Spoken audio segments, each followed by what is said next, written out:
இந்த ஒரு பொடியை நீங்கள் அரைச்சி வச்சுக்கிட்டா போதும் 2 மாதம் வரைக்கும் அப்படியே ஸ்டோர் பண்ணி வச்சுக்கலாம். அது மட்டும் இல்லை, வேணும் போதெல்லாம் இந்த மாதிரி கருவேப்பிலை சாதம் செஞ்சு சாப்பிட்டுக்கலாம். இல்லை இட்லி தோசைக்கு பொடியாகவும் யூஸ் பண்ணிக்கலாம். இந்த சூப்பர் ரெசிபியை எப்படி செய்யறதுன்னு பார்க்கலாமா? அதுக்கு ஃபர்ஸ்ட் எண்ணெய் ஊற்றாமல் கருவேப்பிலை இந்த மாதிரி வெறுமனே வறுத்து நல்லா மொறுமொறுன்னு ஆனதும் ஆஃப் பண்ணிவிடுங்க. இப்போ 1 டேபிள் ஸ்பூன் அளவுக்கு கடலைப்பருப்பு, 1 டேபிள் ஸ்பூன் அளவுக்கு உளுத்தம் பருப்பு, 3 காஞ்ச மிளகாய், கொஞ்சம் சீரகம், இது எல்லாத்தையுமே வறுத்து எடுத்து வச்சுக்கோங்க. இப்போ எல்லாத்தையுமே மிக்ஸி ஜாரில் மாற்றிட்டு இது கூடவே தேவையான அளவுக்கு உப்பு, 2 பிஞ்ச் போல் பெருங்காயம் போட்டு நல்லா பொடி பண்ணி எடுத்து வச்சுக்கோங்க.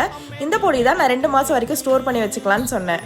2 டேபிள் ஸ்பூன் எண்ணெய் ஊற்றிட்டு 1 ஸ்பூன் கடுகு போட்டுக்கோங்க. பொரிஞ்சதும் 1 ஸ்பூன் உளுத்தம் பருப்பு, 1 ஸ்பூன் கடலைப்பருப்பு, 1 ஸ்பூன் வேர்க்கடலை, 2 காஞ்ச மிளகாய், ஒரு மீடியம் சைஸ் வெங்காயம், கொஞ்சம் கருவேப்பிலை, இதெல்லாத்தையும் போட்டு நல்லா வதக்கிக்கோங்க.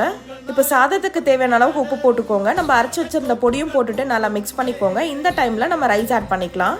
நல்லா சுட சுட சாதத்தை போட்டு இதோட மிக்ஸ் பண்ணி இறக்குனீங்கன்னா ஒரு சூப்பரான கருவேப்பிலை சாதம் ரெடி. கண்டிப்பாக இந்த ரெசிபியை ட்ரை பண்ணுங்கள். அண்ட் ஆல்சோ நம்ம சேனலை மறக்காமல் சப்ஸ்கிரைப் பண்ணிக்கோங்க. பாய்.